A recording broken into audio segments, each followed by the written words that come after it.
derradeira lúa do verán. Fragmentos. 1. Debuxei unha lúa na area e escribín dentro o meu nome. O nome que repetían aquelas voces alporizadas berrando por min.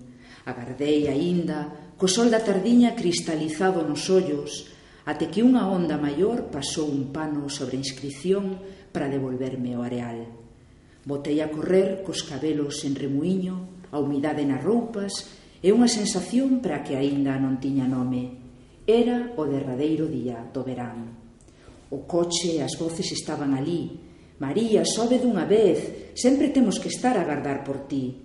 Mira agora, co vestido mollado e os pés cheos de area. Pecha a porta, anda. Sen eu saber que ao pechar aquela porta estaba tamén a botar a tranca a portada dos meus soños de nena. 2. Foi cho demo, miña nena, foi cho demo, o que vos quixo levar por esa estrada unha noite mainiña, sen unha nube, clara como un amencer. Os zapatos cheos de area naquela sala branquísima do hospital. María, María, sempre a agardar por ti. Cal é o teu nome? Tes os pés mollados, tes cara de frío. A historia de moitos veráns enredando coas ondas, as palabras inmensas de mamá e aquel home sen sorriso a camiñar sempre pola miña infancia. María, nunca fas caso do que se che di. Que ten esa nena na fazula? Un cortiño con 2 cornechos. Veña, imos limpar esa pel rabuñada. O mundo poboárase de seres extraños vestidos de branco que encheron de silencio a noite máis longa do verán.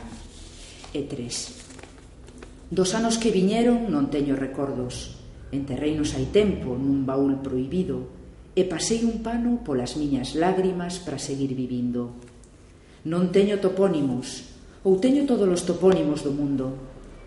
A miña pel foi xuntando cicatrices e caricias. Agora colecciono lúas. Teño unha tenda na parte bella da cidade con lúas de todas as cores. Tamén vendo flores secas, bonecas de porcelana e bolas de cristal. E vendo, nas noites máis frías do verán, as follas da miña pel, a quen escoita a historia que nunca souben escribir. María, toda a vida agardarmos por ti. Soño ás veces cun areal e cunha tarde e procuro na area mollada aquel risco grande e mineral no que escribín os días todos da miña infancia.